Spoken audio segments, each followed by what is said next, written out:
UDFന് 100 seat എന്ന VD സതീശന്റെ അവകാശവാദത്തെ പൂർണ്ണമായും തള്ളി എൽ ഡി എഫ് തുടർഭരണത്തിന് സാധ്യത കൽപ്പിച്ചുകൊണ്ട് കെ സുധാകരൻ കേരളത്തിൽ ഇടത് സർക്കാരിന് തുടർഭരണം ലഭിക്കാനാണ് സാധ്യതയെന്നും പിണറായി 3.0 വരില്ലെന്ന് ഉറപ്പിച്ചു പറയാനാകില്ലെന്നും കെ സുധാകരൻ വ്യക്തമാക്കി. ഇപ്പോൾ സിജു സുഗതൻ കൂടി ചേരുകയാണ്. ആ അഭിമുഖത്തിൻ്റെ വിശദാംശങ്ങൾക്കൊക്കെ അപ്പുറം അതിന് വലിയ പ്രാധാന്യം വരുന്നത് നിലവിലെ കേരളത്തിലെ രാഷ്ട്രീയ സാഹചര്യത്തെക്കുറിച്ച് സിജു കെ സുധാകരൻ ചിലത് തുറന്നു പറയുന്നു. പ്രതിപക്ഷ നേതാവ് ഇങ്ങനെ 100-ൽ പരം സീറ്റ് അല്ലെങ്കിൽ വനവാസം, രാഷ്ട്രീയമായി വനവാസത്തിന് പോകുമെന്നൊക്കെ പറയുന്ന നിലനിൽക്കുമ്പോഴാണ് കെ സുധാകരൻ ചില കാര്യങ്ങൾ പറയുന്നത്. അതായത് ഇടതുപക്ഷത്തിന് തുടർഭരണത്തിന് സാധ്യത തള്ളിക്കളയാൻ കഴിയുന്നതല്ല, 100 സീറ്റ് എന്നൊന്നും പറയുന്നത് സാധ്യമായ കാര്യമല്ല UDFന്. ഈ നിലയ്ക്കാണോ കെ സുധാകരൻ VD സതീശനെ തിരുത്തുന്നത്? ശരത്ത്, ഇതിനകത്ത് അദ്ദേഹം സുധാകരൻ പറഞ്ഞ വാക്കുകൾ വളരെ സൂക്ഷിച്ച് വായിക്കേണ്ടതുണ്ട്. ഈ എന്തുകൊണ്ട് തുടർഭരണം വരും അല്ലെങ്കിൽ 100 സീറ്റ് കിട്ടില്ല എന്നതിൽ ഉറപ്പ് എന്ന് എനിക്ക് എന്താണ് കൃത്യമായി പറയാൻ കഴിയില്ല. ആ ഉറപ്പിനെ കുറിച്ചാണ് സുധാകരൻ പറയുന്നത്.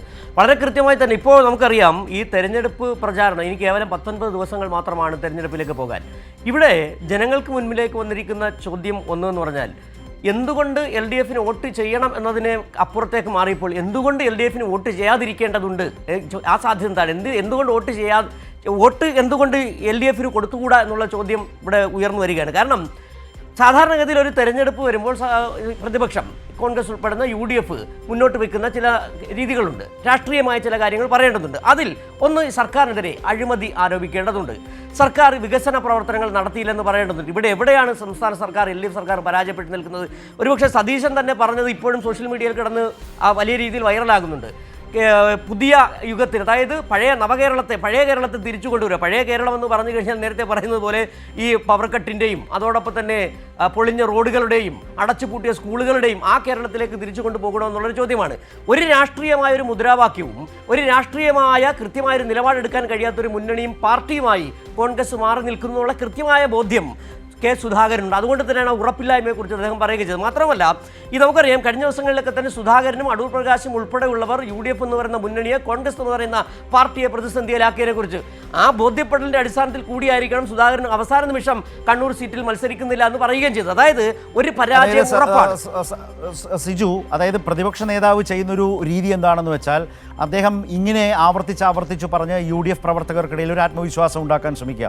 സിജു പറഞ്ഞതുപോലെ ഭരണം മികവിലൂടെ അഴിമതിരഹിതമായിട്ടുള്ള, അല്ലെങ്കിൽ ജനങ്ങൾക്ക് വാഗ്ദാനം കൊടുത്ത കാര്യങ്ങൾ, ജനങ്ങൾക്ക് ഉറപ്പ് കൊടുത്ത കാര്യങ്ങൾ, അല്ലെങ്കിൽ തെരഞ്ഞെടുപ്പ് പ്രകടന പത്രികയിൽ പറയുന്ന കാര്യങ്ങളൊക്കെ പൂർത്തീകരിച്ച് അങ്ങനെയൊക്കെ പ്രവർത്തിക്കാൻ കഴിയും എന്ന് കേരളത്തോട് കാട്ടിയ നല്ല ഭരണത്തിൻ്റെ ഒരു അനുഭവതലം ഈ പിണറായി സർക്കാരിനുണ്ട്. തുടർ ഭരണത്തിൽ 1-2 സർക്കാരിനുണ്ട്. ഒന്നിൻ്റെയും തുടർച്ചയിൽ മികവോടെ 2ാം സർക്കാർ നിൽക്കും. ഇങ്ങനെ നിൽക്കുമ്പോൾ UDF പ്രവർത്തകർക്ക് കൂടുതൽ ആത്മവിശ്വാസം പകരാൻ നമ്മൾ അധികാരത്തിൽ വരും, അതും എങ്ങനെയെങ്കിലും അധികാരത്തിൽ കയറിപ്പറ്റുകയല്ല, 100-ൽ പരം സീറ്റിൽ തന്നെ നമ്മൾ വരും എന്നിങ്ങനെ നിരന്തരം പറഞ്ഞുകൊണ്ടിരിക്കുകയാണ് VD സതീശൻ. അതിന് ആധാരമായി എന്ത് പറയുന്നു എന്ന് ചോദിച്ചാൽ, സിജു പറഞ്ഞതുപോലെ അതിന് ആധാരമായ കാര്യങ്ങളൊന്നുമില്ല. പക്ഷേ അങ്ങനെ നമ്മൾ വരും എന്ന് പറയുന്ന ഒരു ശൈലിയാണ് VD സതീശൻ എന്ന പ്രതിപക്ഷ നേതാവ് സ്വീകരിച്ചുകൊണ്ടിരിക്കുന്നത്. ഇതിനാണോ കെ സുധാകരൻ കൃത്യമായി ചെക്ക് വെക്കുന്നത്? അത് കേവലം അവകാശവാദത്തിനും അല്ലെങ്കിൽ പറയുന്നതിനും അപ്പുറം വസ്തുതകൾ മറ്റൊന്നാണ്, യാഥാർത്ഥ്യം മറ്റൊന്നാണ്, കേരളത്തിൻ്റെ ഈ തെരഞ്ഞെടുപ്പ് രംഗത്ത് യാഥാർത്ഥ്യം മറ്റൊന്നാണ് എന്നാണോ അദ്ദേഹത്തിൻ്റെ ആ വാക്കുകൾ സൂചിപ്പിക്കുന്നത്? UDFനെ പോലും ആശങ്കപ്പെടുത്തുന്ന സ്റ്റേറ്റ്മെൻ്റ് ആണോ കെ സുധാകരൻ നടത്തിയത്? അതെ, തീർച്ചയായും ശരത്. അതായത് സുധാകരൻ സതീശനോട് പരോക്ഷമായി ചോദിക്കുകയാണ്, എന്തടിസ്ഥാനത്തിലാണ് നിങ്ങൾ ഈ 100 സീറ്റിൽ കിട്ടി അധികാരത്തിൽ വരുമെന്ന് പറയുന്നതാണ്. നമുക്ക് കണക്കുകൾ തന്നെ പരിശോധിക്കാം. 99-41 ഇതാണല്ലോ കണക്ക്. ഈ 41-ൽ നിന്ന് 71 സീറ്റിലേക്ക് എത്തുക എന്ന് പറയുന്നത് എത്ര സീറ്റ് വേണ്ടി വരുന്നു? 30 സീറ്റ്. ഈ 30 സീറ്റ് എങ്ങനെയാണ് UDF ഉണ്ടാക്കിയെടുക്കുക എന്നുള്ളത്, എങ്ങനെ കൈവരിക്കും എന്നുള്ളതാണ് വലിയ പ്രസക്തമായൊരു ചോദ്യം. 99 സീറ്റ് എന്ന് പറയുന്ന അതായത് ഒരു വലിയ മാർജിനിൽ അങ്ങനെ നിൽക്കുകയാണ് LDF. അതിൽ നിന്ന് ഓരോ മണ്ഡലങ്ങൾ എടുത്ത് പരിശോധിച്ചാൽ പോലും നിങ്ങൾക്ക് ഏതെങ്കിലും, അതായത് പ്രതിപക്ഷ മണ്ഡലങ്ങളിൽ പോലും വലിയ തരത്തിലുള്ള വികസനം കിഫ്ബിയുടെ മേഖലയുമായി ബന്ധപ്പെട്ട് കിഫ്ബിയുടെ അടിസ്ഥാനത്തിൽ കൊണ്ടുവന്നിട്ടുണ്ട്. അതിൽ തന്നെ നമുക്കറിയാം, ഇതിന് തൊട്ടുമുള്ള PK ബഷീർ, ഏറനാട് MLA ആയിരുന്നു PK ബഷീർ, ഒരിക്കൽ പറയുന്ന ഒരു സാഹചര്യം നമ്മുടെ മനസ്സിലേക്ക് ഓർമ്മ വരുന്നു. ഇപ്പോഴും സോഷ്യൽ മീഡിയയിലുണ്ട്. അതായത് അദ്ദേഹം പറയുന്നത്, ഈ LDF സർക്കാർ വന്നതിന് ശേഷമാണ് എൻ്റെ നാട്ടിലെ സ്കൂളുകൾക്കടക്കം വലിയ വികസനം ഉണ്ടായത്. ഇത് ജനങ്ങൾ കണ്ടുകൊണ്ടിരിക്കുകയാണ്. പ്രതിപക്ഷ നേതാക്കളുടെ മണ്ഡലങ്ങളിൽ പോലും വികസനം എത്തിച്ചിട്ടുണ്ട് ഈ സംസ്ഥാന സർക്കാർ. യാതൊരു തരത്തിൽ സാധാരണ പറയാറുണ്ട്, സംസ്ഥാന LDF ഭരിക്കുമ്പോൾ ഞങ്ങളെ പരിഗണിച്ചില്ല. ഒരു പ്രതിപക്ഷ MLA അതാണ് ചോദ്യം പ്രസക്തം.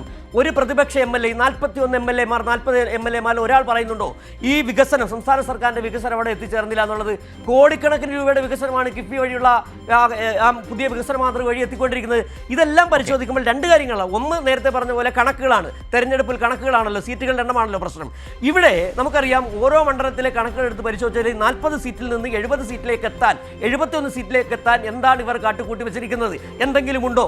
ഏറ്റവും ഒടുവിലായി തെരഞ്ഞെടുപ്പ് തീയതി പ്രഖ്യാപിച്ചതിന് ശേഷം ഏകദേശം 5 ദിവസത്തോളമാണ് സ്ഥാനാർത്ഥിയെ പ്രഖ്യാപിക്കാൻ പ്രശ്നമുണ്ടാക്കിയത്. 55 സീറ്റുകൾ പ്രഖ്യാപിച്ചു കോൺഗ്രസിന് 55, പിന്നീട് 40 സീറ്റുകൾക്ക് വേണ്ടി കടിപിടി കൂടിയത് കണ്ടതാണ്.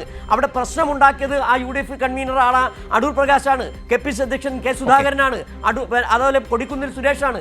ഈ പ്രശ്നങ്ങൾ പോലും പരിഹരിക്കാൻ കഴിയാത്ത ഇവർ ഭരണത്തിലേക്ക് എത്തുമ്പോൾ എന്താണ് ചെയ്യാൻ പോകുന്നുള്ള ചോദ്യം ന്യായമായും